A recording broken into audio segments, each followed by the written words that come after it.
You know, there's a lot of great OU podcasts, but there's only one where the horns are always down. Ladies and gentlemen, this is the Horns Down Podcast.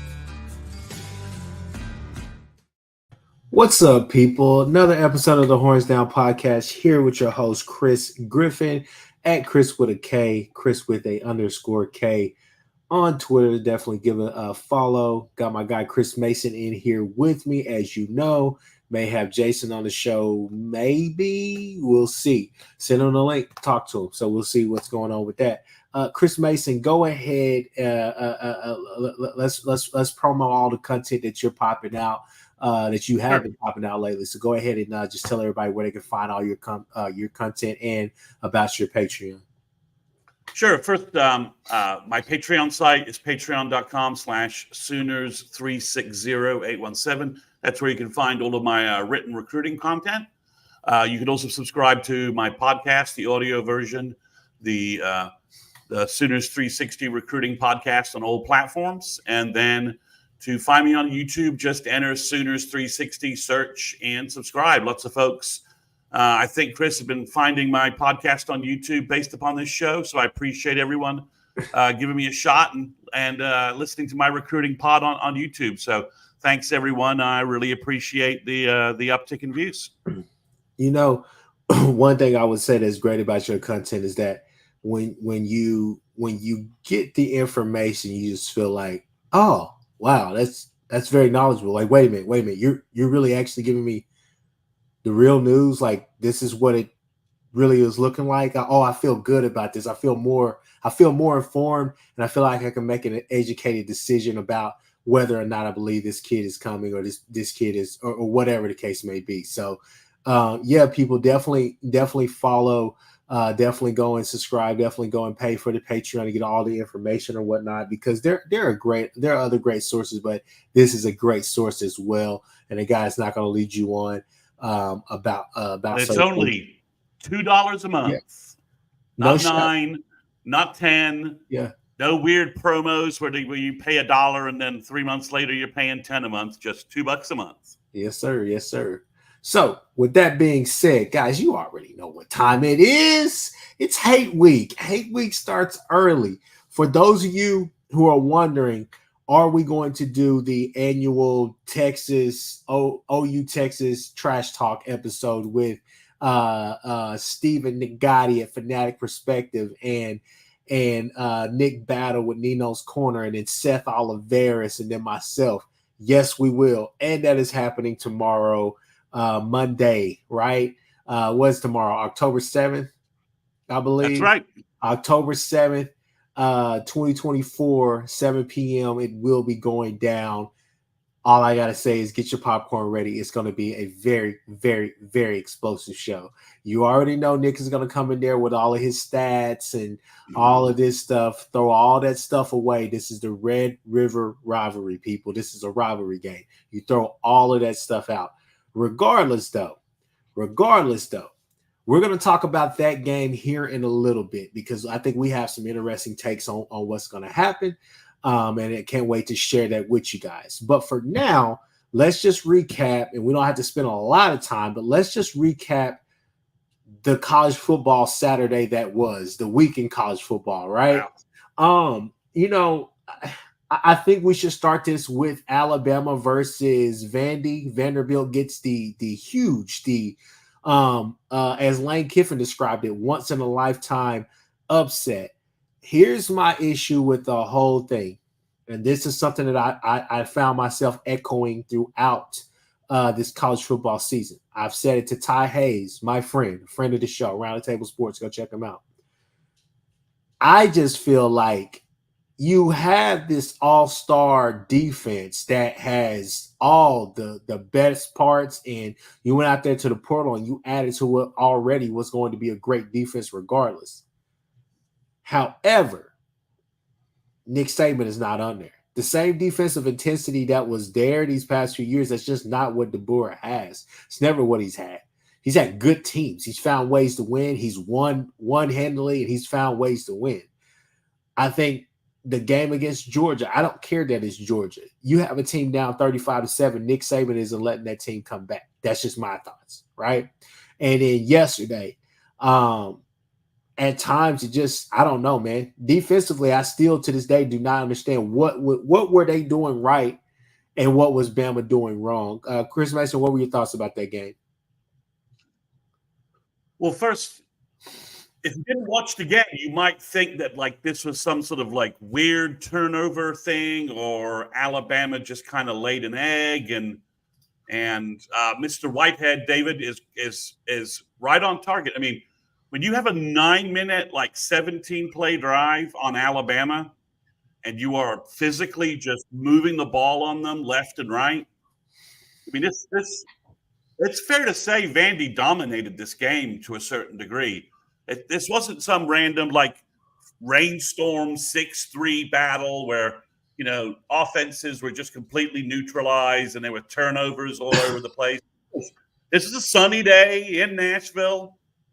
And Pavia and Jerry Kill and the stuff they brought to Clark, to the Vanderbilt coach Vanderbilt program, has made a huge difference. And I'm happy they won because they outplayed Alabama. Alabama obviously has ridiculous athletes. Ryan Williams, you know, making another ridiculous long touchdown play. So they obviously, and Jalen Milroe, the world's most accurate deep passer who struggles intermediate passing. It's a weird phenomenon. It's not usually what you see from passing quarterbacks, like amazing deep accuracy, but occasionally not so accurate intermediate.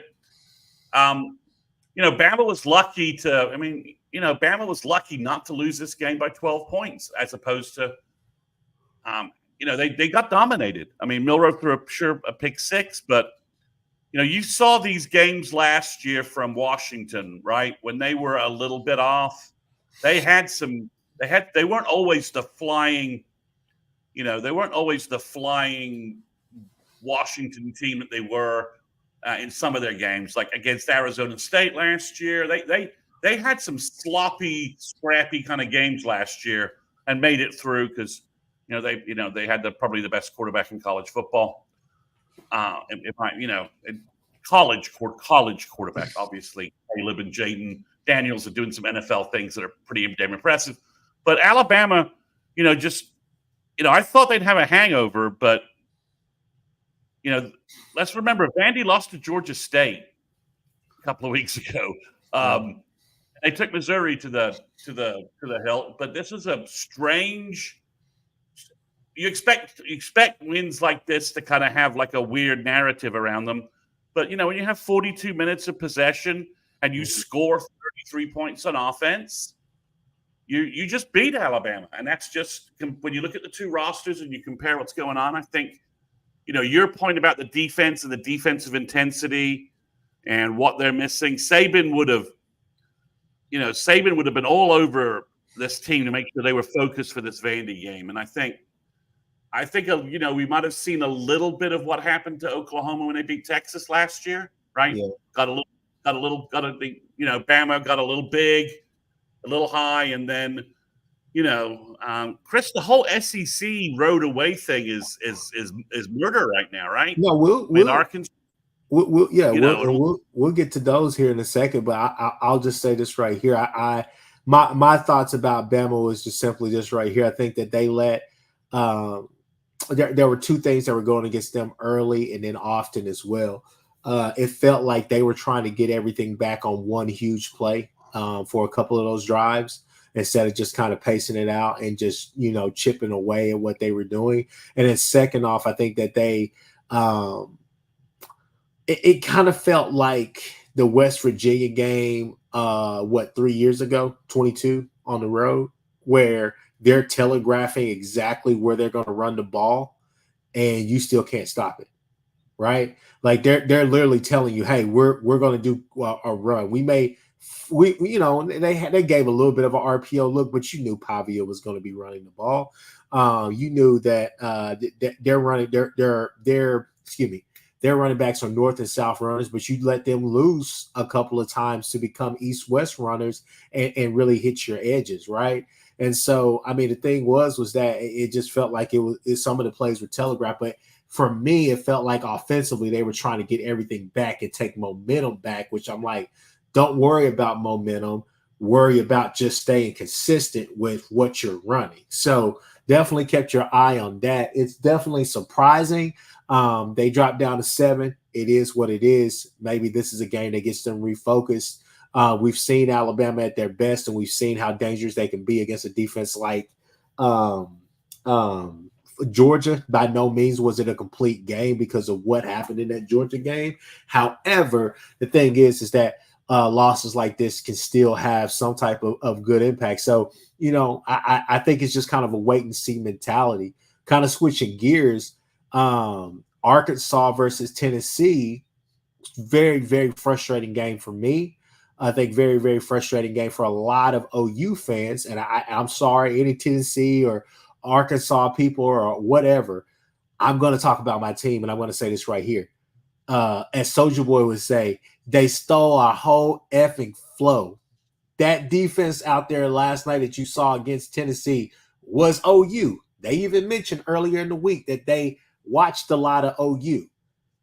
They ran our defense, and honestly, I'm gonna be honest with you, they didn't have the same impact that we had, but they were able to stay consistent on offense enough to be able to move the ball, to be able to give that defense time to actually sit over there and watch the iPads, watch the videos back, talk to coaches, do all of this, catch a breath, most importantly.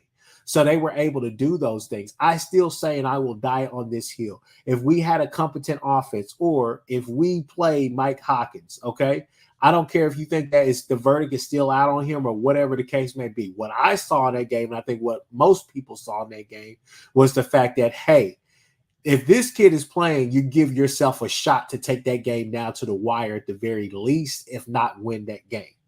So I know a lot of people, hell, one of my uncles, not the uncle, but one of my uncles, we kind of went back and forth about the simple fact of, well, I think it's all on Latrell. I think it's all on Latrell. Like I keep telling people, Latrell has not been perfect this year, and I will not give him that excuse and say it's because of injuries or whatever the case may be. You still have talent on the team. Regardless, though, once you snap the ball, there is no coach, there is no other player out there that can make any excuses for you throwing backward passes that are not a part of the play call, fumbling on the goal line, throwing inexcusable interceptions. Some of the different things that you're seeing out there, it's just nobody else is seeing that. So whole thing is that hats off to Arkansas. I thought it was a really, really, really good win for them to get them some momentum. PG, if you're watching or if you hear this, PG, I disagree with you. We were in the Discord last night, and PG said that just saved Pittman's job. Hell no, there's still a lot of season left.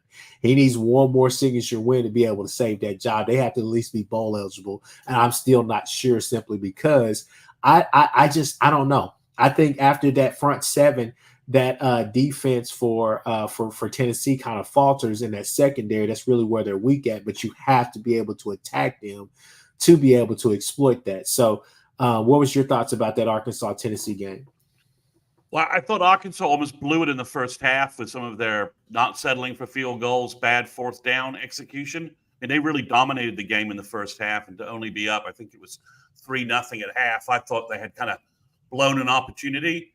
I thought it was interesting that Tennessee started racking up wide receiver injuries, and all of a sudden their offense got a little bit grounded. It's like, okay, where was this when we needed it 2 weeks ago in Norman? And the last thing is, just to be a little critical here, it was a little surprising to see Nico pull an Eric Moore out as in the last play of the game, not make a desperation throw in the end zone and run out of bounds on fourth down on the last play.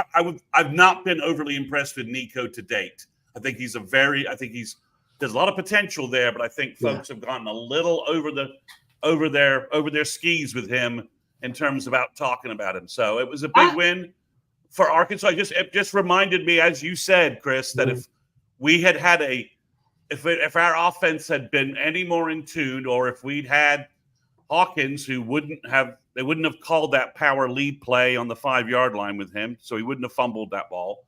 And he's not throwing that weird backward pass. So, OU would have been 10-9 at halftime. It would have been probably 10-9 at half, and our defense would have hopefully maybe gotten some more rest. And that second half could have been really, really interesting.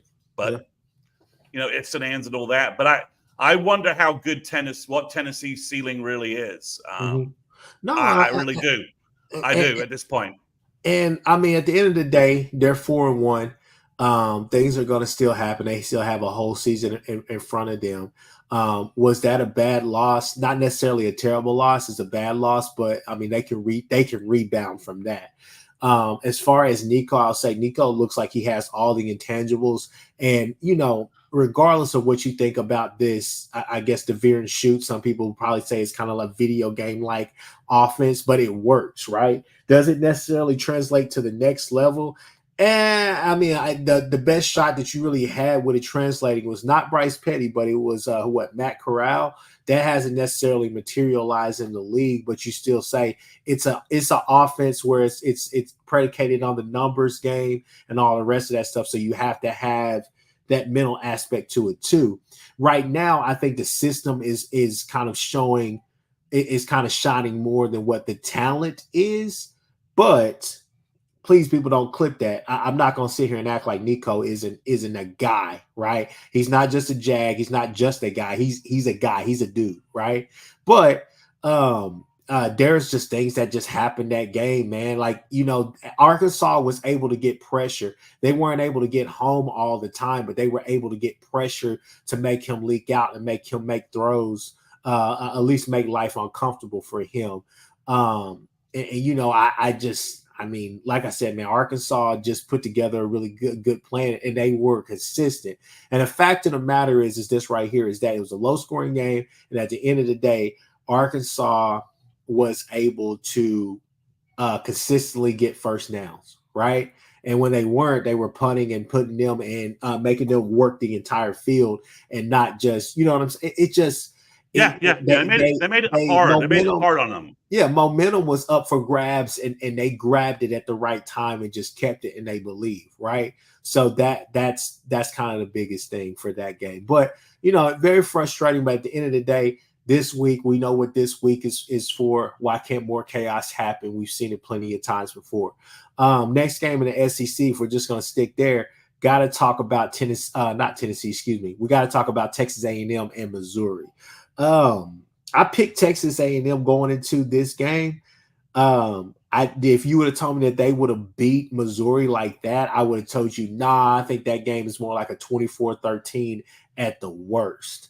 At best, for both teams, I thought it would be like maybe like a 28-21 game that came down to the wire, and you were able, like a 24-21, 28-21 Texas A&M win, because I don't think Weigman is as good as he looked yesterday, or at least he's not going to be that consistent. That defense for Missouri is, I don't think that they're good. They're big up front, but I think as the game wears on, you can lean on them a lot. Offensively, I think that Brady Cook is a really good quarterback. I think he's in the top 50 quarterbacks in the nation for a reason. Hell, he may be in the top 25 in some places, but he's always kind of been a jag to me, just a guy. Luther Burden, I always feel like what I said on the SEC Connect. Shout out to the SEC Connect Wednesdays at 7. There's a quick plug for you guys. Me, Nick, Steven, Ty, Jay, everybody's on that show.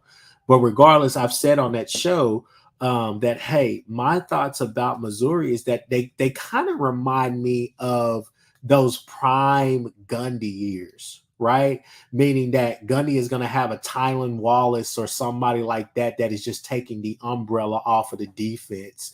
They'll allow you to sleep with the run game for maybe 2 or 3 plays, or a driver, maybe a couple of first downs, and all of a sudden they just open it up and they throw a 50-50 ball, right? And that's what it kind of seems like they're doing with Burden. And if you take Burden away, who else on that defense really scares you? I think the Cooper kid is pretty good.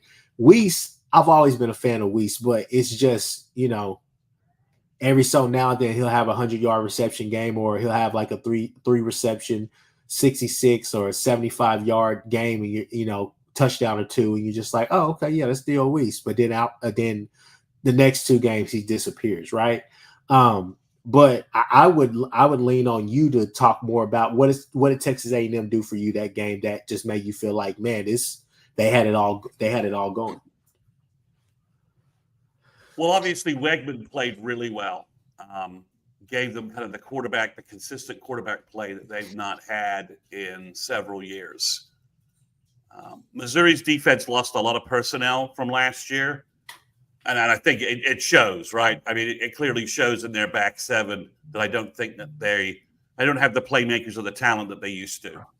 I mean, it just shows. And they're missing a pass rush. They're missing a pass rush as well. A&M was able to mix it up. Their defense obviously just played fantastic up front. Elko is a dangerous potential fit at A&M, right? Because he's a very no-nonsense good coach. You know, he played college ball at Penn, so you know he's a good coach, and he's not probably going to get dragged into the kind of nonsense that some of the other guys at A&M have been dragged into. Defensively, you know, A&M's got a really good defensive line. Now it's all going to be gone to the pros, but they have a good defensive line. It's gonna. Have you looked at their schedule recently? They have a chance to run the table if everything works out, because their schedule is pretty light. They could easily be one loss heading into their Thanksgiving tilt with Texas. That is not beyond. I mean, it's an easy look. I didn't realize how easy their schedule was. Yeah. Looking at it in terms of the SEC teams. I mean, that's the thing that's throwing everything off is the SEC schedules seem so unbalanced, and Bama and Georgia, you know, to backtrack just a little bit, I think are going to suffer playing tougher schedules with better rosters of teams this year than they have in the last 5-10 years. So it's going to be they have a potential. I think they could be a one-loss team. Heading into Texas. You kind of have to. And if they lose to Texas, and then they're 10-2. Their schedule isn't great, but they'll have lost to Notre Dame and Texas. And if they're not in the SEC championship game, I think they may be playoff bound at that point. I mean, they got who they have. They have Mississippi State next. The LSU game is going to be a tough game. That's the pivot. That's the pivot game for them, right? If they lose that game, okay. But if they beat LSU, is that in Baton Rouge? That game is at Texas A&M.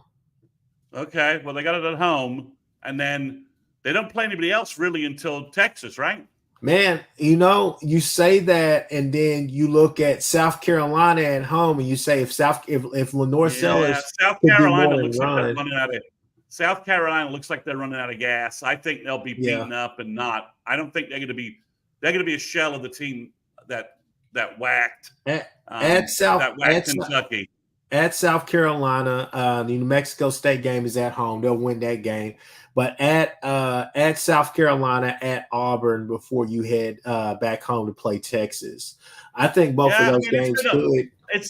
You're right. It's been a weird. Everything looks like things look like wins, and then Vandy beats Alabama. Yeah. And Arkansas beats Tennessee. So really, who knows? I mean, Georgia has the best loss, but has maybe more questions out of it since they probably could have lost to Kentucky too. So it's messy. But I like what A&M did. Unfortunately, I mean, we all kind of sick and mad of Eli Drinkwitz of Missouri. So there was a minor bit of smile in watching A&M, drag them around for 60 minutes. But we recruit against A&M.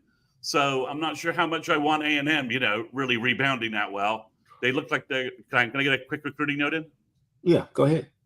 Looks like they're about to flip Lamont Robinson from Missouri, the big tackle. Oh, wow. From the Dallas – A&M's about to steal him. That's what the rumbles are. So,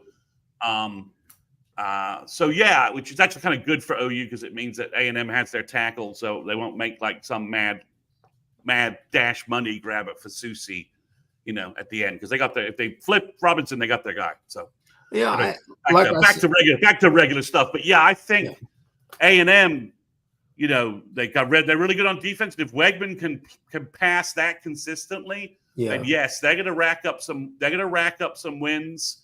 They're obviously on the road. They're not as good as at home. So, and who knows what to do with the Auburn at home versus away, right? They're just schizophrenic or bipolar or whatever. Sorry for anybody, but that's just the only way I really know how to describe them. They're just so up and down,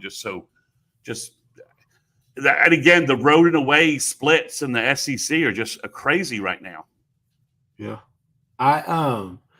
Yeah, man. I'm not necessarily worried about it. I welcome it. I hope Texas A&M is good. That'll be good for college football. I still think that, like I said, man, Weigman is what scares me the most, because I've seen him in a game. I see him in a game like that go out there and do really well, and then I see him in other games not do so well. You know what I'm saying? And the thing is that at some point, for me, I think the biggest thing that can help Weigman is if he just trusts Colin Klein, because Colin Klein at K-State, I think everybody in here, including the chat, will I think they'll agree with me on this. Colin Klein has helped out every quarterback that he's had. Right, he's dealt with a lot of quarterbacks where he's like, okay, they have some more with less talent, right? Yeah, kind of wringing out every bit of talent out of them. Yes, and if you look at his offenses are, in my opinion, they're predicated on, we're trying to find, we really, when we say we're trying to find the best matchup, we literally mean that. Like, we will move heaven and earth if we have to find the right matchups to exploit, because that's what Colin Klein is trying to find out there, really the best matchup, as you can see with all the pre-snap motion and all the rest of that stuff. So it'll be interesting. I don't think it's such a lofty idea that they could run the table and potentially, meet up with Texas as I guess you could say a 10-1 team. You could see that, and that's very well on the table. Yeah. I mean, that game hasn't been played since 2010. Is that right? Yeah. That game could be for a spot in Atlanta, right? Let's see, man. Let's see that. It could be. We don't know what Texas is going to look like with the back end of their schedule. If they both have two losses, and that game is the third loss, which would knock one of them potentially out of the playoff. I mean, yeah. The stakes in that game are already going to be ugly, right? And it's in College Station. It's going to be crazy. That ticket is going to be insane, dude. But if they're like both, one or two losses each, rolling into that game with like everything on the line, it'll be absurd. I like this. Colin Klein. Sounds like I get you. All right, so let's switch to two more upsets that happened. We'll talk about these sparingly. We'll get to what everybody else is wanting to get to, which is this Texas talk, and we'll hopefully, if you're cool with it, we'll hit off some. We'll end this with some recruiting as well. But what I would say, let's go out there to Tebow and company. Last night, USC dropped a game to Minnesota, right? So USC fans are now, they continue to say a couple of things. One, we think OU fans were right. We think OU fans won out of this whole ordeal. Two, I'm hearing USC fans say Lincoln has one less win than he has the same record as Clay Helton or worse, and Clay Helton actually won a Rose Bowl. I'm hearing USC fans get tired of the same old thing always happening, which is a bunch of things grouped in one. We're close talk. We're 2 plays away from being 5-0. The talk about them basically losing the same way consistently, which is a team comes in and they're very physical with us on both sides of the ball, and they move the ball themselves at 3 yards in a cloud of dust, right? So it's the same old story, people. Nick, Steven, if you guys hear this, I want you guys to know, I told you so. I continue to tell you so. I have no problem with Lincoln Riley. Lincoln Riley makes his own decision. Lincoln Riley does what he wants to do. He went to USC. That's fine. I don't care. I don't care anymore. It is what it is. However, we sat there on the SEC Connect and you two told me, oh, Lincoln Riley, you're just mad because he left. You need to realize that he has a good defense. I don't care for the LSU team either. I don't think LSU is that good. That's just my opinion. However, it was one game. It was a good game. It was a great game plan that you were able to go and execute because you've had 2 months to prepare for that game, right? So with that being said, here we are again, people, with the same old story, the same old tune. Now, I'm not going to sit here and say that, what's the name of the team? Minnesota scored 40 points, 50 points. No, they did what you usually would see happen against a Lincoln OU team that would struggle and or lose against lesser competition, which was they moved the ball 3 yards in a cloud of dust, slant routes. They made it, they worked the field, and they controlled the time of possession, and they limited your possessions. And at the end of the day, let's all be real. I've been on his bandwagon. I sing his praises. I think Miller Moss is a good quarterback. I think Miller Moss is going to play in the league. However, Miller Moss is not Caleb Williams. Miller Moss is not Baker Mayfield, Kyler Murray, Jalen Hurts. He may not even be Spencer Rattler. Let's just be real. Okay. So I'm not sure what all we're asking from Lincoln in this year right here. I think the LSU game was fool's gold. And like I said, I'm not trying to hate on people, but if y'all want me to, I will. I'm just telling you. I'm not sitting here saying that they're a bad team or they don't deserve to be in the top 25. But what I am here to tell you is that I think as a fan of football, OU aside, put all the OU bias aside, as a fan of football, I think you kind of get tired of the same old story being that which beats a Lincoln Riley team. So I'm going to steal something from an OU colleague friend of mine. Okay. Yeah. So the problem Lincoln Riley has that's facing him, and USC fans need to realize, is that when he was in the Big 12, he had problems with Iowa State and K-State. Yeah. Right. We dropped games for those teams with our talent level. We had no business dropping. Right. Generally speaking, when he was at USC, he had problems with Utah. Okay. Mm-hmm. So he's basically joined an entire conference of teams that play football the way Utah.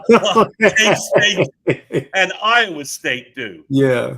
I mean, physical, run the football, knock you around, short the game down, and you're going to have bad weather at some point. I mean, he's going to be facing 9 to 10 Utah K-State clones a year. And his scheme and his recruiting and his strength and conditioning it can't handle it. I mean, he'll win some of them and if he gets a transcendent quarterback, maybe he'll win more than some of them. But if you look at his schedule right now, he's got 2 losses. He has 4 more of these kind of rock fight teams going to run the ball 63 times at you. I mean, Marcus Major had 73 yards for Minnesota last night. And their first string running back had 200 yards. They only threw for 65 yards. And I'm so glad. Did you watch the end of that game, Chris, with the replay? Yeah. I'm so glad they overturned that 4th down play and gave him the touchdown. That kid was so obviously in the end zone from every camera angle. I don't know how the rest didn't see that, but regardless, that's the problem Lincoln's facing, is that he's now changed conferences. He's no longer playing 6 to 8 air raid teams a week. He's now facing basically Utah 7 or 8 times a week. In a year. And some of those teams, Iowa kind of being the quintessential Utah. I mean, do they play Iowa this year? If they do, they'll lose because Iowa's just going to jam the ball at them, play high. I don't think they play Iowa. They But I played. mean, the Wisconsin game was very telling, anyways. Yeah, they got Penn State and they have Notre Dame, and I think they've got another game they could probably drop as well. So, and 7-5 every year is not what USC paid all this money for, and all this stuff. I mean, it's they are schematically challenged, and Lincoln, who thinks he's the smartest guy in the room, we know this from his OU time, right? That new defensive coordinator has made some improvements, but they've got some. If they can hold on to them, they've got some defensive difference makers potentially from the SEC territory, Georgia and Florida area. If they can hold on to them, we'll see if that actually happens on signing day. But if you're a USC fan, yeah, you. How much of this rinse repeat can you take? Yeah. Can you take 5 games? Can you take 5 games where USC gives up nearly 300 yards rushing and loses? Yeah. And that's a perfect place. That is a perfect place to end that. Nothing well said. Chef's kiss on that. Rinse and repeat, people. Here's the last game, people, before we get to what we really want to talk about. Okie-Light, Oklahoma State. My God. Come into the room real quick.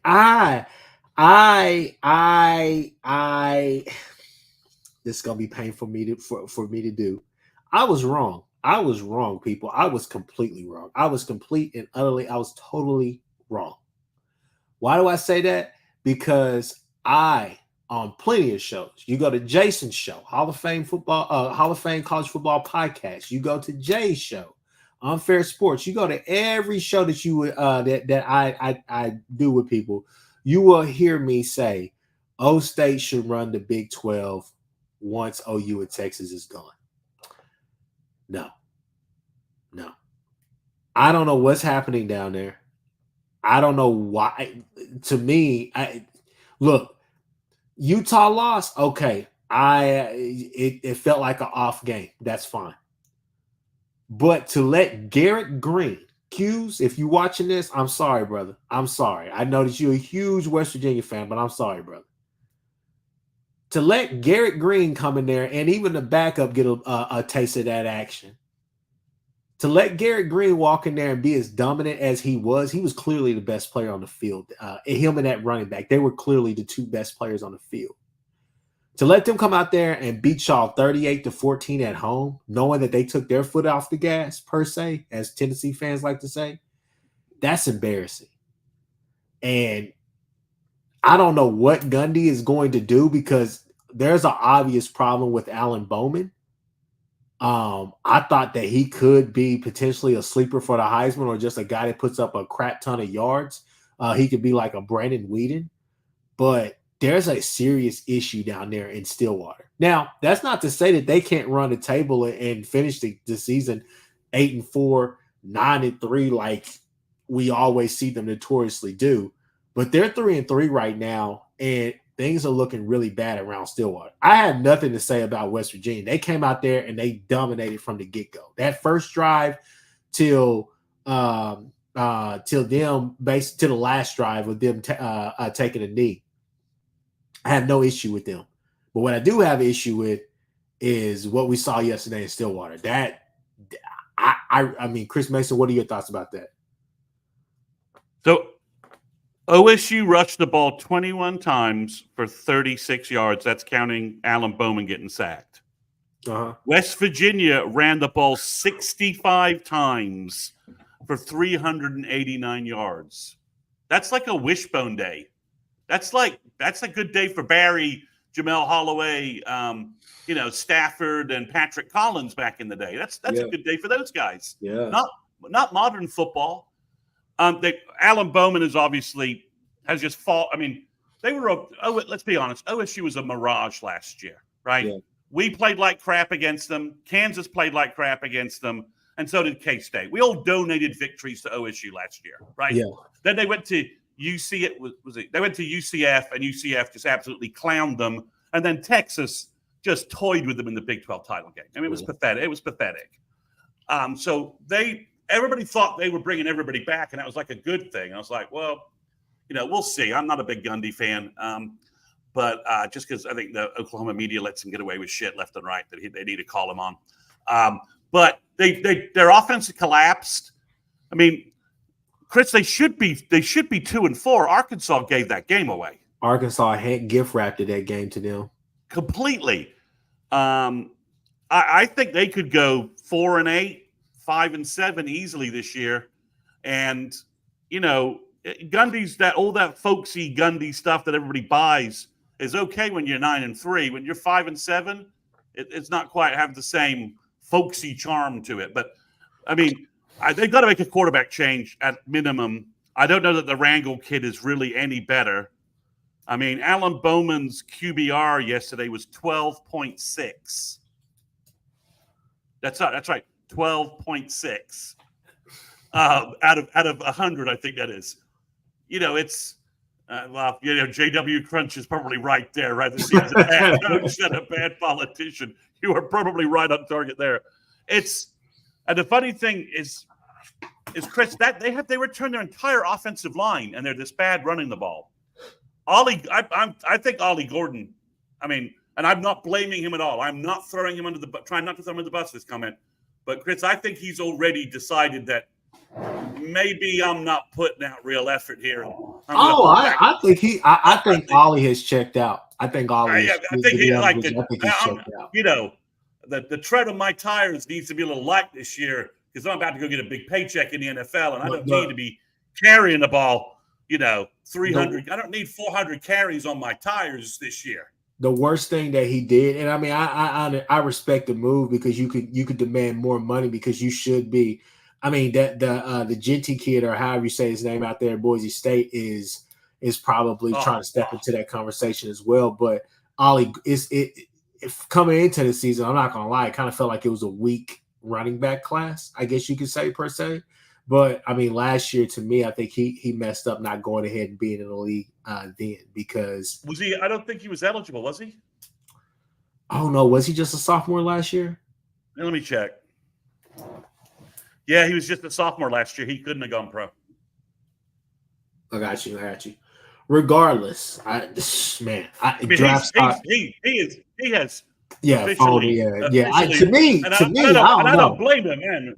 I don't blame him either, but I there's definitely some stuff there. But no, I mean that, and I think the only other thing we're not even going to talk about it. We're going to keep it going to the OU Texas talk. But I will say, people, Army coming in and dropping 49 points on Tulsa is just piss poor. Like I'm sorry, like you don't.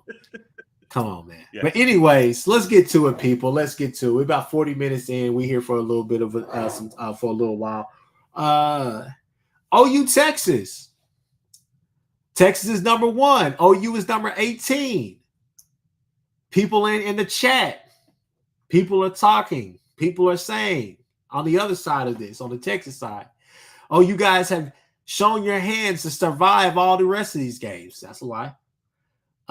Texas, you haven't faced a team that throws like Texas or runs an offense like Texas. Okay. All right. Okay. Sure. All right. Yeah. I mean, I guess you could say that. Sure. All right. The defense gives up big pass plays. Okay. All right. Okay. What is there to be scared of with Texas, guys? That's what I'm trying to figure out. I'll say this right here. I respect what Sark has done there. I think Sark has stabilized things, and Sark has given them the ultimate ego boost. Wouldn't even call it confidence, but I call it ego boost, right? At the end of the day, I'll say this right here. You guys did exactly what you were supposed to do. You went out there and handled these teams that you've played, the competition. You can't fault you guys for being 5-0. Nobody can do that.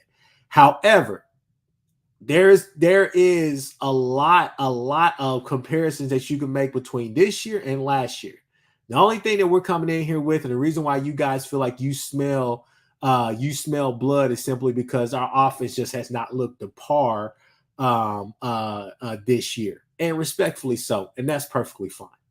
But last year we heard that Dylan Gabriel was not going to be able to do anything against his defense. We heard that we didn't have the wide receivers. We heard our running game was terrible last year, and that was going to hurt us, and this and that, regardless, blah blah blah. at the end of the day, still went out there and got the job done. To start the game, and the seasons played out kind of the same as well leading up to the Red River rivalry game, simply because Texas didn't really play that great of a competition. Now, you played Alabama and went out there and you guys were physical and the most physical team on the earth and all the rest of this stuff. But yet again, you played a team that didn't have a quarterback at that time. Milroe, we know what Milroe is now, but we know what Milroe was whenever he played Texas, and it wasn't good. And nobody's blaming you guys for taking advantage of that. However, when you played in this game that last year, you got something happened early in that game, and it happened often throughout that game.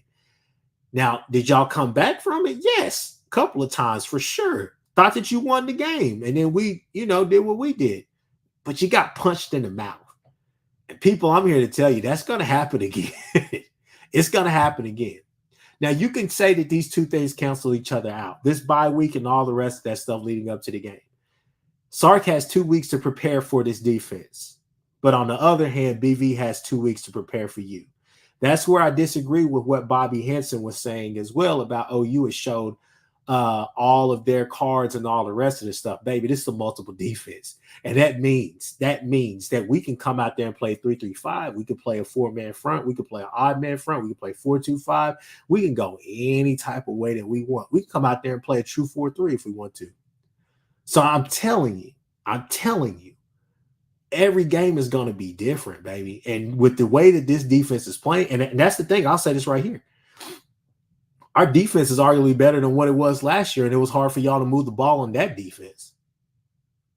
Now, do I want Dolby to be back? I think, huh? Yeah, I think it's fundamentally better than last year. I think it's fundamentally better. I think with Deshaun McCullough coming back, that helps you lighten the blow that you had with Dolby. I mean, defensively, I think you're still and let me segue into what I think about Texas. I think Texas offensively, I think, yeah, you're good. I think Helm is really the best target that you have out there. I'm not really worried about an Isaiah Bond. I definitely not worried about the Golden Kid. Not really. I think he's okay at best. But when I watch Quinn Ewers, I still see Quinn Ewers doing Quinn Ewers things. Quinn Ewers still wants to take off with the ball when nothing's there, and when he does, what happens usually? Either he's injured or he's throwing a pick, right? So I think that you're coming into this game, and I think you're feeling really good about what you're seeing. And I think that they're going to fix the whole Billy overcommitting thing, which is honestly, it's kind of a 50-50 anyways, because it's by design.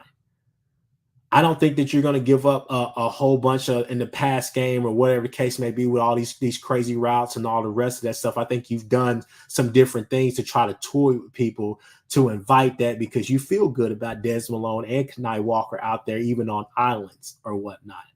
However, I still see some of the same things, and I think that our run defense, I think it's going to be hard to run on this defense. And I just think when I see this game, I don't see it being a game where one team dominates the other team or whatever the case may be, but I see it being kind of a grinded out game like it was last year. That's just kind of my opinion. Offensively, and I'll start looking at the comments here in a second, people, because I know people are chiming, but offensively, do we walk in there and Texas has the edge? Yes. Clip it. Whatever y'all want to do with that. Yes, Texas definitely has the edge. You guys have more continuity. You guys are doing really well. Even if Arch Manning was starting, I would still say you guys have more continuity right now as far as what's going on, simply because of what we've seen these past, 5 weeks or so. But I do think that Hawkins, kind of like with what Caleb did, and I'm not making a comparison between the two, I do believe that Hawkins opens up this offense, and I think that he allows Latrell to stop trying to marry the two minds, which is his and Levy, right? You don't have to do that anymore to coddle Jackson or to do things for Jackson, right, to help him get into a rhythm. I think you can actually run what you want to run with Hawkins. And the biggest thing for Hawkins that he has going, I don't want him to take off running every time. I'd like for him to stay back there and try to work the field that way. But Hawkins is decisive with the football, and that to me, that's been the biggest within 6 quarters of seeing Hawkins play. That's been the biggest difference between he and Jackson Arnold. Is just a simple fact that decision making is quicker. Is it better? I mean, I guess that's up for question. But to me, I think it's faster, right? And that's what you need. You don't see him necessarily sitting there waiting on guys to get open. You see him throwing guys open. You see him doing different things. And if Texas is going to load the box, I think you do the same thing that you did to Auburn later on in that game. You open up the offense.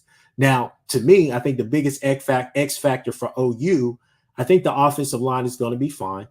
I really do. But I also believe that if you can get at least Deion Burks back, that helps you tremendously. He could be the biggest X factor in the game because I think a game like that is where he would really shine. Chris Mason, what are your thoughts? Okay, so defense OU year over year. OU is better at defensive end. OU is better at defensive tackle. OU is better at linebacker. OU is better at cornerback, deeper at cornerback. If you remember the Texas game last year, Texas didn't really start throwing the ball until Key Lawrence had to play cornerback last year due to injuries. Yeah. OU's deeper at safety, deeper and better at corner. So OU's defense at every position is better this year. Has been playing better, looking better, right? I mean, there's no argument. You can't argue that, really. Now, you might say, conversely, OU's not as good offensively at every position compared to year over year. So, I think you've hit upon it. Can Mike Hawkins on off-schedule plays make some deep throws and reduce OU having to drive the length of the field against the Texas defense that is good? Colin Simmons is off to a good start. He's having a good freshman year. I still think their secondary hasn't been tested. I don't think we don't have the O-line to really test the fact they've lost their two big run stoppers, but we ran on them last year. So, yeah, there's a lot there. But let's remember, we also gave away about 13 points to Texas last year on special teams, and we're not showing any signs of doing that this year. I mean, the block punt, missed field goals. We're playing much better on special teams. So that I think so on defense and special teams, I think OU is radically improved from the team that beat Texas last year. Offensively, we've taken a dip, but a little Sooner magic from Mike, and maybe one of those off-schedule plays he runs, and he runs like Kyler, and he houses something, and we just need to generate some big plays and some short to reduce having to drive the field. Because offensively, we just don't have the consistency to drive out 13 plays, right? Yeah. And the O-line and everywhere else. We're not executing to be that efficient on offense, or at least haven't shown that. No, we can't run the Michigan game plan. We don't have the O-line, and we don't have the big backs to do that. No. He's saying that Texas is going to do that. Texas is going to. Well, it doesn't matter. Well, look. I've seen Michigan's quarterbacks. Mike Hawkins in 6 quarters has demonstrated that he would be starting at Ann Arbor, and they would be at least have won. They wouldn't have lost to Washington last night if he was their quarterback. Michigan's quarterbacks suck. They are terrible. Yeah. They are bad. I don't know why Michigan hasn't started Jaden Davis, the 5-star quarterback they have, sitting on their bench. And if I was Sharon Moore, I'd be telling the kid, you're going in, because the guy they went to last night was terrible. So let's just Texas has looked good and has made teams look bad. But there's a reason why Texas is 101st in strength of schedule so far this year. Okay? 101st. Okay? And that's not a good Michigan team. That Michigan defensive coordinator is not using the limited NFL talent they have right. They're terrible on offense. There's a reason why Texas is a 14-point favorite, right? Yeah. But, we're walking in with the best Brent defense in forever. So at a minimum, Chris, I think we're looking at like a 2009 type OU defensive performance game against the last time Texas was like close to number one team in the nation. They had McCoy. They were beating everybody up. They were going on a national championship run. They went undefeated. But if you remember that 09 Texas game, they're a Colt McCoy not tackling our DB away from losing that game, because we nearly had a pick six at the end to turn that around. And we got Sam Bradford injured halfway through that game. And our O-line was a mess. Our wide receiver, we only had Ryan Broyles really at wide receiver. Always felt like an off year. I always felt like an off season. Landry is not exactly Landry was a great passer, but the kid's not exactly mobile, right? So when you have a bad O-line and you have an immobile quarterback, it was a bad combo. Brent's only been around 3 years. Guys, I've seen worse OU offenses than this. You guys are forgetting how bad 05 and 09 we looked. Okay? Yeah, 05 people was and you're forgetting the 01 team. The 01 team at the end of the year was on fumes. I mean, we needed a historic defensive effort to beat Arkansas in the Cotton Bowl. I mean, so we've had bad OU offenses in the past. I'm just letting you know, 01, 05, 09. Go back and look. There's some terrible football games in there. But I think that's where it is. It's OU offense Michael Hawkins going to the O-line's going to be healthy, starting the same 5 guys for the first time this season with a real center. If we get Burks back and we can get some big plays from just someone like Brandon Thompson, Hester, just a big play downfield, just a big play downfield. You know, I don't think Texas is going to drop. This is going to be 35-28. I think this is much more like a 23-17 kind of ball game. Yeah. Let's see. Quentin says, take your emotions out of it. Quentin, I don't think we're being emotional. We're just stating our case. Bro, we're just stating our case. Now, how can you take emotions out of this game? It's nothing but emotions. It's nothing but emotions, but also I think the thing is that now you're doing what you're supposed to do, and that's hate. It's hate. Yeah. If I was Texas, I'd be like, yeah, we're going to win by 3 touchdowns. Sure. But what I'm saying is that regardless. Now, I'm not all of OU Twitter. Now, we know OU Twitter is there's some parts that's nice and some parts that's ghetto. We all know that. No matter if you're a Texas fan or not, that we all can agree on that and walk away. But we drove Lincoln Riley off social media. I mean, exactly. What I will say is this right here is that you guys were so big about this 49-0, regardless that your coach is 1-2 in these games, right? In these Red River rivalry games. But the fact is that OU is what we won like the last 8 out of 10 times or whatever the case may be that we played or whatever the case may be. So the fact is that we feel like, hey, we're beating you at a more consistent chip that you're beating us. But y'all continuously talk shit every chance y'all get. It don't matter what's going on. The sky could be blue and the sun is out. Everything is fine. We undefeated and we still suck. And that's all that we hear continuously. So the fact of the matter is that we're just stating our case, people. Like, I don't know what you want us to do. We're not going to sit over here and say, oh, yeah, Texas is this big-ass Goliath and this and that everything that y'all have done 4 games or 5 games prior to what you're going to do next Saturday, like that actually matters. It's the Red River shootout, man. It's the Red River rivalry game. Nobody gives a shit about any statistics, and that's what I can't wait to tell Nick. Nobody cares about any statistics. Nobody cares about any rankings. Nobody cares about anything. It doesn't matter if you got Isaiah Bunn. People in the comments are saying, you're not worried about Bunn. Let's talk about that. Why would I be worried about him? Hell, we were told to be worried about Worthy last year. We were told to be worried about A.D. Mitchell last year. To be honest with you, what really kept you in that game was Brooks. And I'll admit that. I was wrong about Brooks. He wasn't a bum. He's a jag, maybe, whatever you want to call him, but he wasn't a bum, so I'll give you that. But regardless, we were told to be worried about all that, and we kept that in check last year. So now I'm supposed to be worried about Bunn and this kid from that transfer from Houston. Okay, that's cute. That's fine. What else? What else, people? I'm supposed to be worried about the offensive line for y'all is going to do this and do that. I saw dudes on your offensive line last year get whooped, and like I keep saying, we're better defensively than we were last year, regardless if you want to admit that or not. And last year we were pretty damn our good. Mason too. Thomas, our Mason Thomas didn't play it down against Texas last year. Nope. Okay, didn't play.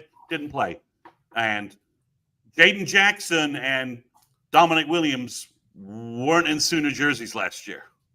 I mean, Isaiah Coe and Jordan, the guy from Union, I'm forgetting his name. I'm disrespecting him. Jordan, 6-year guy. What's his name? Jordan. I'm blanking. Those guys manned up and dominated Texas last year. You know, the Notre Dame transfer. Look, the Auburn offensive lineman isn't any smaller than Cam Williams. I mean, the Auburn guy's 6'7", 355, okay? So he's not any smaller. It's not like our Mason Thomas hasn't. The Tennessee tackles weren't small. So it's not like our Mason Thomas hasn't seen big offensive linemen, guys. I know Texas has a big offensive line. Thank you, Stephen G. I'm getting old. My mind's going. Jordan Kelly and Isaiah, and thank you, and Jacob Lacey dominated Texas for the majority of that game last year. And I love those guys. But DeJoun Terry, Dominic Williams, and Jaden Jackson and Grayson Holton are far outplaying those guys this year. It's just a fact. I mean, they're just way out. I mean, our interior defensive line is playing much better than last year. And at defensive end, we're starting to get things humming. I mean, our Mason Thomas leads the SEC in sacks. We didn't have anybody leading the SEC. We didn't have anybody leading the Big 12 in sacks last year, for crying out loud. So, yeah, defensively, I think Texas is looking at some – we're going to – again, I think it's an 0-9 game, type of game where the OU defense plays a fantastic game, and it comes down to, can the OU offense steal some big plays, put some drives together to get points on the board? What you're saying is very logical. You know, one thing that I do think is kind of funny. Now, they ended up winning that game. They ended up running away with that game because I think Mississippi State lost. I didn't run away with it. It was like 16. It was 16-13. Well, they won 35-13, so I'll say they ran away with it, right? At some point, they just kind of 09 in 09? No, I'm talking about against Mississippi State last week. Oh, yeah. Mississippi State sucks. Mississippi State sucks, but at the same time, 150 yards on the ground, 250, that's better than what I thought that they would have. I came into the game kind of thinking it would be a shutout, but Mississippi State out. Texas sleepwalking that game, fine. Sleepwalking, but Levy's familiar, and Levy knows how to move the ball, though, regardless. He does. So, you know, that's – yeah, Texas should have dominated that game like 55-0, really. Mississippi State's that bad. They may not win another game. With their true freshman starting quarterback on the road, yeah, I mean, everything was pointing towards that. Texas is – I mean, let's be honest. Texas is really good. They got a veteran O-line. They have a veteran quarterback, right? Yeah. And that's usually a difference maker in this game. I'd be like, yeah, usually. But OU's bringing the best defense Texas will have seen in this game in like 16 years, right? The best defense. I mean, they're used to being able to put 30 points up on the bad defenses we field, or 40 if it was a Mike Stoops defense in 18. They're not going to be – I mean, our defense is playing better than Michigan's defense this year. And we have a better quarterback than Michigan. We just do. So there's a chance for OU, and we're playing better special teams. We're not going to give you 10 points in special teams right off the bat. You know. I think this is a good comment from Frightening. I'll give him this. He said, we really didn't know what to expect with that QB. We had no film, so we respected the pass. I mean, you could say that because Levy, I mean. But that's Levy's scheme, though. It's more to do with Levy's scheme. I mean, Van Buren, if you can't pull up Huddle and see Van Buren's high school footage and figure out what he's really good at, then I'm sorry that your defensive coaches don't know how the internet works. Yeah. I mean, you should be watching. If you're not watching Frisco Emerson highlights this week, your coaches are morons. No, I mean, and that's the thing to me is that, you know, I'm seeing Bevo's bodyguard or whatever the case may be. I keep hearing our defense is going to be worn out by the second half and this and that. It very well may be, if because I think it boils down to really what you've posed as the question. If OU's offense can come in there and be a competent offense, be a consistent first down turning offense, can score regardless if it's a field goal or a touchdown or whatever the case may be. I mean, not only do you give yourself a chance, but you put yourself in a great position because you're doing what I think OU fans have been asking you for the longest all season, which is we want to see complimentary football, right? And to be real with you guys, I keep saying that, man, that Auburn game, regardless of what you guys think about Auburn, if you want to, because a lot of Texas fans are stats nerds, right? That Auburn team statistically is actually really, really good. You know what I'm saying? Like, they're actually really, really good. Passing wise, rushing wise, a lot of different things. They just turn the ball over at a high chip. But regardless, you could push all that stuff away and you could just take that win right there and say, hey, it feels like after that game, they bounced back in a big way. The vibes are really high, are really good, right? You're getting Deshaun McCullough back, who I think is going to be a big plus, a big help. I think that your corners will be just fine. I think that guys like Eli Bowen as your backups, your reserves, I think they're going to be fine. Can we see a Vickers sighting, right? I think this is a game where you could see a couple of different DBs in the game. And he's back, by the way. He played special teams. Yeah. He played on special teams. So he's out. Whatever doghouse injury he was in, he's out of it now. Yeah. And at the end of the day, RSJ is playing out of his mind right now. Robert Spears Jennings is playing out of his mind at what I think what is he strong safety? Yeah, I think is he free safety or strong safety? I think he's technically free. Yeah. Sometimes you feel like you never know with that DB. With that DB. Well, and Chris, let's talk about this. Something that no one really wants to sort of mention. Ewers is brittle as anything. Yeah. That kid gets hurt more than anybody. And I'm sure Texas will say, well, Arch will come in and be great.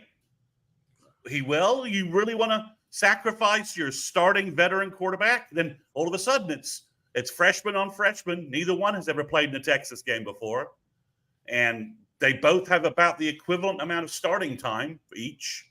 And Hawkins has at least played a defense with a pulse with SEC athletes. Arch played Mississippi State's defense, which is terrible. I'll take Auburn's defense with, Falk and Asante and their athletes over Mississippi State's defense any day of the week. So, I'm not saying Quinn Ewers is going to get hurt or OU is going to go hurt Quinn Ewers, but the guy's fragile. Let's just call it what it is. He's gotten hurt every season he's played. He's missed games. He is injury prone. If he tries to run the ball, could Robert Spears Jennings completely blow him up and put him on the sideline? Yeah. Lewis Carter could literally could literally hit him so hard his head falls off. Most of these Texas fans that are in here right now, they were here for the trash talk, the trash talker session that we had last year, and that was a point that was brought up, a point of emphasis that was brought up early and often. I kept saying, if he runs out, if he leaks out, which he is notorious for doing, no matter, contrary to belief, Texas fans that are in here, contrary to belief, Quinn Ewers, when the pocket is not clean, he does not always sit there and say, hey, I'm playing Colorado State, I'm playing UTSA, I'm playing Louisiana Monroe, or whoever the hell y'all are playing. I can stay in the pocket and make this pass. He likes to leak out a little bit. And yes, 1 out of 3 times, there's a chance that he's going to throw for a big play or a touchdown. But there's also those other 2 times where either he ends up injured or he ends up on his ass with the ball leaking out and it's a fumble, right?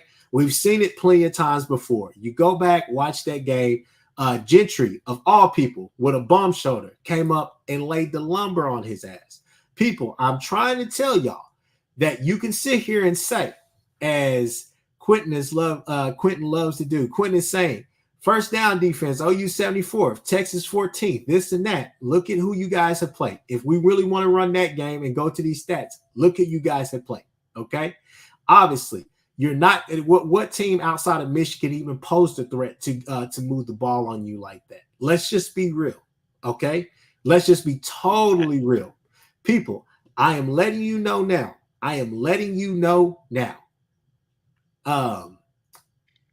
Quinn is going to be running for his life an awful lot that game, because I think that our guys on the D line are better than the guys on your O line. I'm just going to be honest with you, and it's not even because of what our Mason Thomas is doing. It's because I see Woolard. I don't see guys like we had last year where they're just, basically doing the Ethan Downs thing, which is just, let's just set the edge, hold the tackle, do all those things, right? No, I see guys getting after it. I see guys getting to the ball, getting home. I'm telling you, people, that's going to happen. It's definitely going to happen. Just wait on it. Kind of moving on, I guess, really just to kind of talk about us. I mean, offensively, what are your thoughts about this gameplay? Like, what do we have to do to move the ball on Texas? Well, I think the O-line played better against Auburn. It was more consistent. It was a little bit more push. I'm not going to imply they were shoving everyone around downfield, but it was more push. Got to get something out of the running game, the jab. I call our running game a jab at this point. It's not a haymaker. We're not getting enough consistent yards out of it. We got to keep the jab going. I think Bauer Sharp against UT's linebackers could be big in terms of his receiving. Sark can plant all he wants. Sark's not blocking anyone. I think Bauer Sharp as a receiver could be big. He's a very athletic.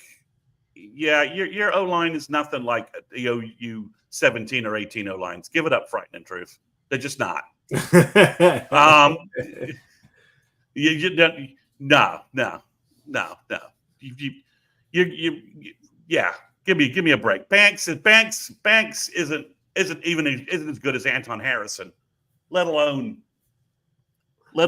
anyone in the quality of Creed Humphrey or Brown at this point. But give me a break. So I think Sharp could have a big game.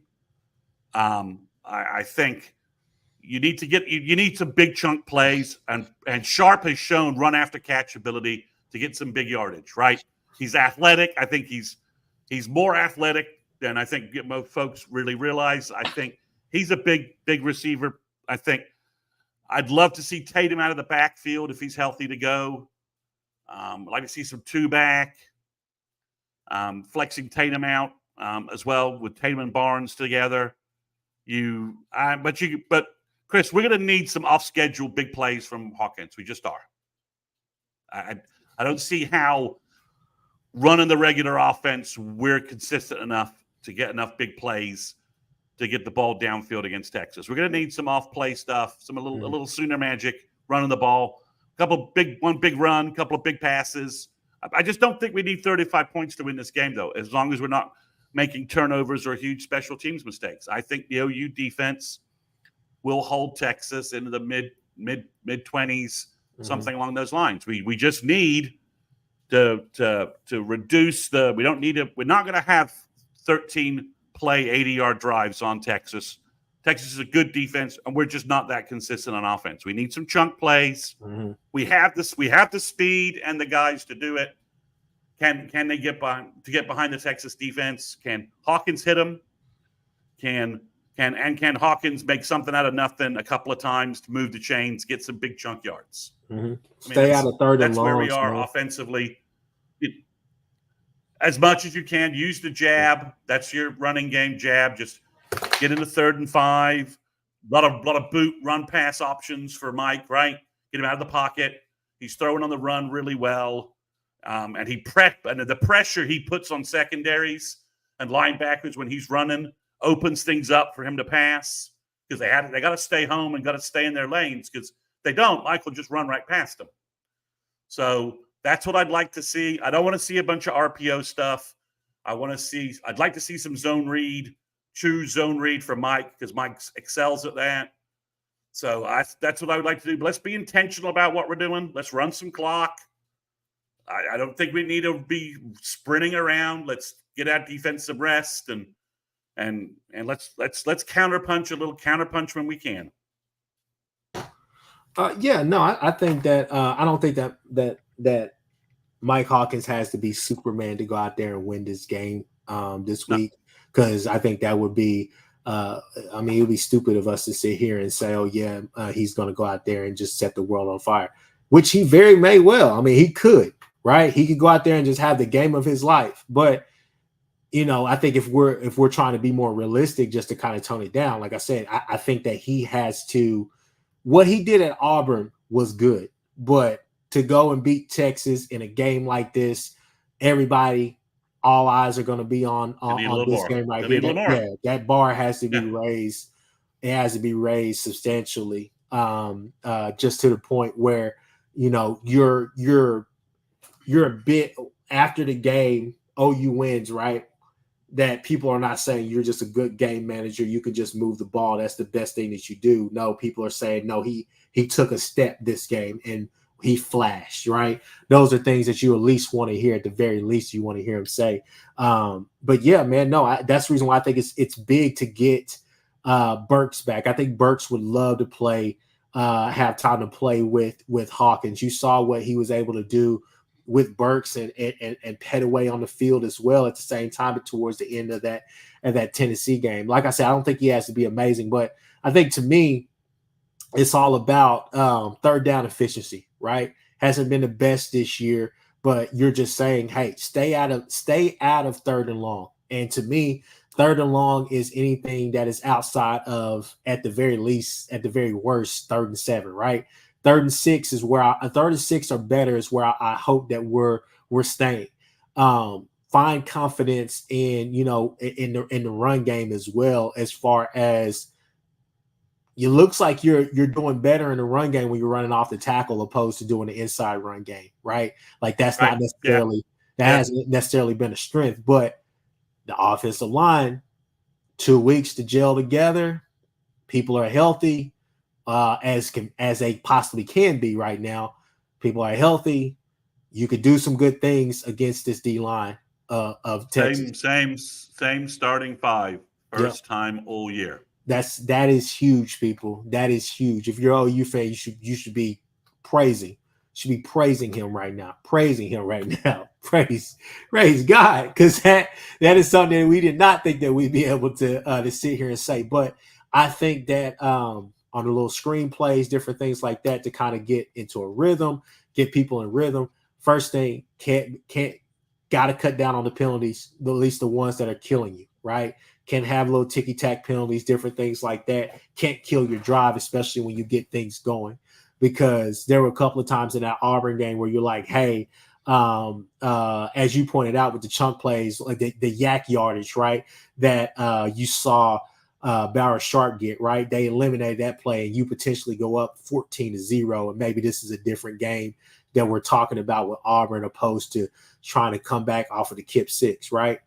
So to me, I just think that Mike Hawkins has to kind of elevate what he's done, continue to elevate, continue to show rise, stay on schedule, don't get behind the chains, don't let up any craziness. I don't think that Mike Hawkins will take sacks, but one thing I will say, I don't necessarily like what he always does with his secondary. Sometimes I feel like, why are you pressing and then you just playing cushion? Like, your DBs are taller and they're faster than some of our wide receivers, but it's a PK thing. I just have never really been super overly impressed with PK, but that's just my opinion, right? But I have always liked the way that he's used his linebackers in that front 7. Now, he doesn't have the overshones. Anthony Hill is a guy. Don't get me wrong. He's a dude. But he doesn't have like the overshones who really fit that system that well. He doesn't have the 2 guys that he had in the middle, or whatever the case may be, last year, right, with Sweat and Murphy. There's opportunities to run on this team. They haven't necessarily had the best run defense, right? Trey Moore, unless Texas fans tell me differently, what has he really, has that NIL deal really paid off? It seems like Colin Simmons is the guy, right? but that's a lot to still again put on a true freshman who said they're going to dominate. So we shall see. And I'm hoping that he shows up and he shows out, so people are not shitting on him after the game. But no, I mean I think offensively there are areas of that game that you can win, and I think that Mike Hawkins gives you the best chance. And it's these 2 weeks, man, are going to tell us a lot about the direction of this offense. And I mean, honestly, I think you could talk about job longevity as well with a guy like Seth Luttrell, because I think these 2 weeks will kind of, I think they'll throw the writing on the wall, but I don't think that the writing on the wall would be necessarily permanent, if that makes sense. Yeah, I mean, we know a terrible performance against Texas can get you fired, right? We know that. OU fans aren't going to put up with that. So, yeah, I do think it's going to be interesting. Everyone's going to pick Texas to win this game.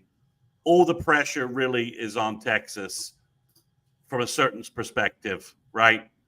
Everything's on Texas. OU is a little bit walking in, playing with house money in terms of this game. Okay, your tight end has had a good start to the season. Not going to. I mean, at no point am I saying Texas is like some nag mule terrible football team. You have a good offensive scheme, with a good offensive coordinator, with a veteran quarterback and a veteran offensive line. In today's college football world with NIL and everything, you should be good on offense. You should be good on offense. I'm just saying OU is good on defense. This is not a concept we've really said in this series for about 15 years, right? Okay, sure, all right. I mean, Kip Lewis, but we don't know that Hawkins wasn't going to lead us down the field for a TD. We don't know that. Could do that. Let me jump in just 1 second. I'll let you get back to your point. Quinn, you're my guy. So I'm trying to take it as easy on you as I possibly can. He says, logic says Texas is a better team. Your emotion says they're not. We do this every single year. Okay? Emotions, all that stuff, you can put those to the side. It's the OU podcast. You're not going to hear me say we're going to lose to y'all. Oh, Texas is a good team. Texas is a really good team. There's a reason why they're number one right now. There's all types of reasons, good or bad, good and or bad.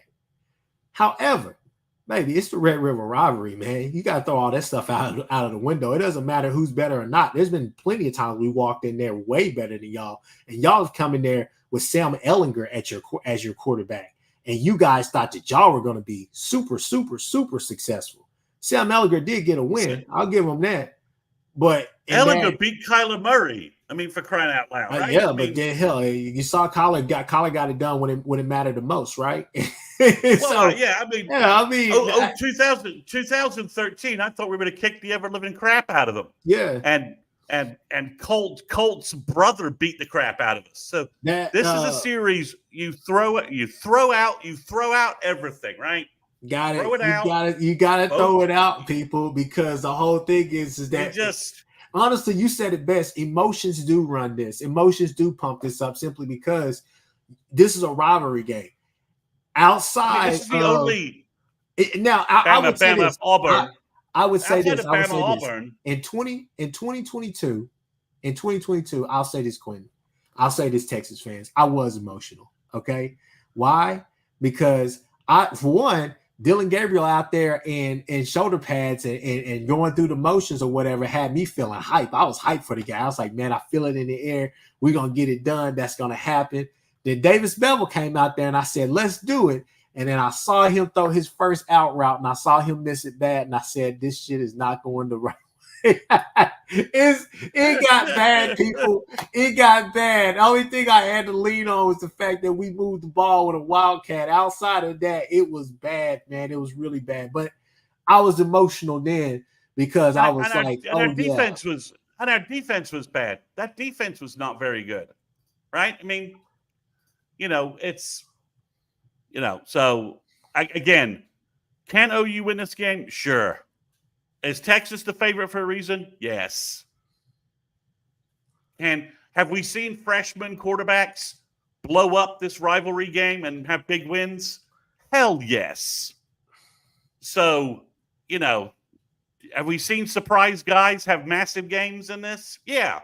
I'm not saying J.J. Hester is going to go going to go off, for like 200 yards receiving.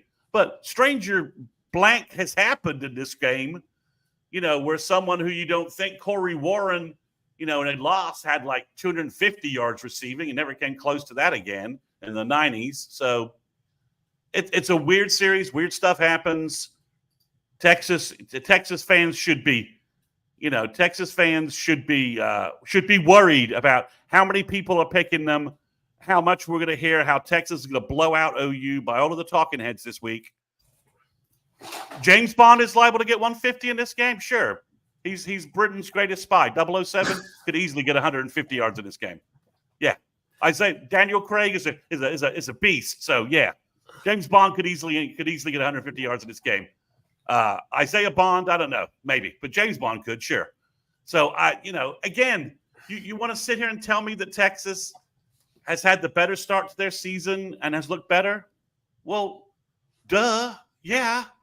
You've played Michigan looks like Kentucky Fried Ass, and we've lost 5 wide receivers, and we haven't started the same O-line group our entire preseason. So yeah, we lost to Tennessee at home. Yeah, you should be all pumped up, but that should have you worried, because when you're all pumped up and you're walking in the Cotton Bowl, that's when you end up eating the funnel cake of defeat afterwards, because your team didn't show up. They just didn't show up. No, I eat a funnel cake before. I have the funnel cake. It's either the funnel cake of victory or the funnel cake of defeat. The funnel cake of victory tastes much better. Yeah. So I Texas fans, I don't know what y'all want from us. Y'all want us to sit here and say, "Oh, y'all are the superior this, superior." Oh, Texas is so great. OU has no chance. We'll be lucky if we hang with you guys by 3 touchdowns. It's the podcast. We're so bad. Oh, Texas, you're so great. Sark, you weren't fired at USC. You're so good. We haven't beaten you. You haven't lost last year to us, and you didn't lose to Caleb Williams when he was just making shit up 2 years ago. That is very true. And Lincoln Riley's filling out his resume. Filling out his resume forms for USC's HR department. Guys, we have the best defense we've had in 15 years coming into this game. If that does not worry you a little bit, because your advantage is on offense with Sark, good play caller, your veteran QB, and your veteran O-line. If we neutralize that advantage with our defense, our offense versus your defense is just throw it up in the air. No, this is going to be the last two that I go with them. Quinn, all you got to do, go listen to them, bro. Sooner Surge is a really good podcast. Go listen to them then. If you want them to be real about it. I'm not pessimistic like other OU fans or other OU podcasts. It's just not me. People call it real or whatever. I just say, how can you root for a team if you're not going to at least try to have some type of optimism or whatever? People are letting 3 bad games or whatever. We got different quarterback, all the rest of this stuff in a different chase, turn them off of this. And then we have Bobby Hansen, who says about mutual respect, plain and simple. What respect have you guys shown us? All comments have been about what Texas is and what Texas is going to do that game. So at the end of the day, it's kind of pointless. So regardless, though, look, mutual hate. It's more mutual hate than it is respect or whatnot. I mean, that's what cheering, Texas. I'm cheering. That's what I'm Texas cheering for fans, OU every week. Yeah, right? I cheer for OU every week, and whoever plays Texas next is my favorite team every freaking week. Yeah, no, Oklahoma's one. Whoever's playing Texas, 2. Oh yeah, that's it. No, that's what Texas fans do. Texas fans, they will chase you down if you say one bad thing about Texas and they disagree with it, and they will give you every reason, and then you better tell them that you respect them. I will make the most positive affirmative comment about Texas football ever. They're the last all-white national football champions in college football history. I don't know. I thought Okie Light was. No. I thought Okie Light was. That's the only championship that they played. That's the most positive comment I can make about Texas. Enjoy that history lesson, UT fans. I mean, I don't know what you guys expected, man. We're not going to sit here and act like, I mean, nobody's acting like Texas is a bad team. Nobody is acting like Texas hasn't went out there and did what good teams do, which is go and handle bad teams, right? They go and put them away early, don't let up, and keep going. So at that, you guys should be ranked number one, especially with what happened these past 2 weeks. So I mean, nobody's sitting there saying that, but what we're trying to say, and I think logic, if we're being logical about it, and I think some of your Texas leaders in this whole podcast gang will tell you, as far outside of Nash, regardless of what we think of OU or whatever, we think they have their faults and stuff. It's the Red River game, baby. Like, it's a rivalry game. You kind of got to throw a lot of that stuff out. As far as respecting y'all or whatever the case may be, I respect Sark. I think Sark has done a wonderful job there. I think he's been the coach that they've been searching for however mediocre, all those mediocre years that you guys have had. But regardless, I mean, come on, man. It's like we've seen the good, the bad, and the ugly of Sark in all these games or whatever. Us feeling confident about us winning when we've been told the last 4 years that we wouldn't beat y'all, and we're what, 3-1 in the last 4 years. I mean, come on, man. Like, I don't know. I really don't know. I really don't know. I really don't know what to tell y'all. I mean, we're 3-1, history, all the rest of that stuff. We can talk about it. I mean, y'all lead the series, but regardless, recency bias is what most people go off of today. But people with that, I mean, we're gonna be back obviously with more of a in-depth, like, Texas talk. We'll have some more people and stuff like that on here later this week. Don't forget, people, set your schedules tomorrow 7 p.m. Seth Oliveris and myself, we will be on the Fanatics Perspective channel to discuss this, and I think it would be even livelier than this, because I know Seth's gonna have some stuff to say, and I think I'll be saying more of the same, but I'll be saying it with a little bit more of a higher tone. And Quentin, yes, please bring the smoke. But now we're going to transition out of that, people. We're going to talk a little bit of recruiting to end this. What's good in the recruiting world, Mr. Mason? Well, the first thing that's good is that OU finally offered Caleb Burns, the linebacker from the Houston area. Okay. He's a Baylor commit. He's a 4-star, top 200 player on 3. He has fantastic senior film. He's about 6'1", 225, 230. He looks really good, and most of the OU recruiting sites have had a chance to interview Caleb and are talking about a potential flip from Baylor. Dave Aranda is obviously on the hottest of hot seats. Iowa State beat them last night. I think Dave Aranda is going to be looking for a job in a couple of weeks. So I think OU can get a flip from him. OU Insider posted something on Twitter and on their podcast saying that he's going to visit OU unofficially for the South Carolina game, and I think we could see a flip happen there. On the field, OU's running back recruits are just going nuts. Tory Blaylock just had nearly a 200-yard day, hit 187 yards on 13 carries and 3 touchdowns.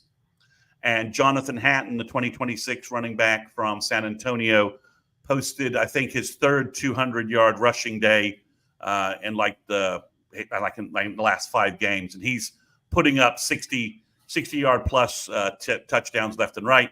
Tory Blaylock, Chris, if you didn't see the highlights of him running 90 yards and a touchdown, it's hysterical how much faster he is than everyone else. I mean, he's just blowing by guys, but they're just kind of quitting. Like, oh yeah, I see that guy. I mean, guys with angles are just basically are mentally beaten down by how fast he is and not even seeing what's going on. I think the big story that we're not getting an answer on yet is OU lost defensive line commitment Kamori Moore, and they lost Floyd Bicard. Floyd Bicard chose USC. Good luck with that, Floyd. We know what happens to defensive line talent at USC, so good luck with that, man. Yeah, good luck. But they lost Kamori Moore. That's not a huge talent loss. I think he would have been a good player for OU, but he would have a hard time seeing the field depending upon who else OU signs. What's the pivot?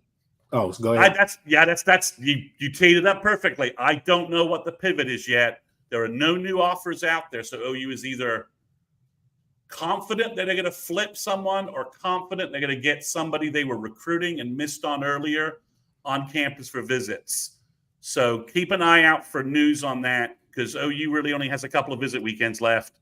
South Carolina, Maine, and Alabama. And Alabama's really late to get kids in and get them committed before the early signing day.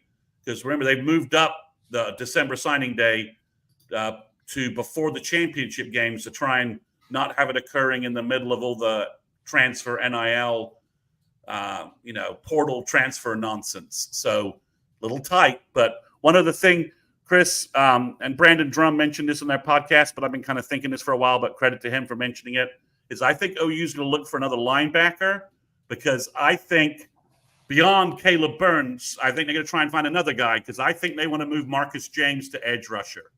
The kid's huge. He's already 6'4", maybe 6'5", 230, 235. You and I both know he hits the training table in Norman. He's going to be 6'4", 250 before we know what happened, an outgrown linebacker. So that would give OU 2 edge rushers, C.J. Nixon and Marcus James, which would take care of another issue I think OU has, which is they need another pass rusher. But Marcus James, maybe he moves to edge rusher. So then that takes care of that problem. You've got Shield Knight, who actually I think you should move to tight end, kind of H-back. He's playing that in high school as well. He's just super physical. He will smack somebody around. If you need someone to actually block someone, Shield Knight will just blow someone up.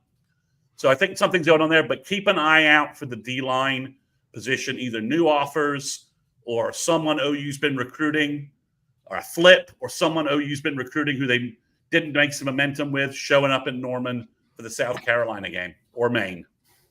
So those are the games to kind of keep your eye on the lookout for when it comes to, I guess, those D-line. Because OU, I think the Bama game's too late to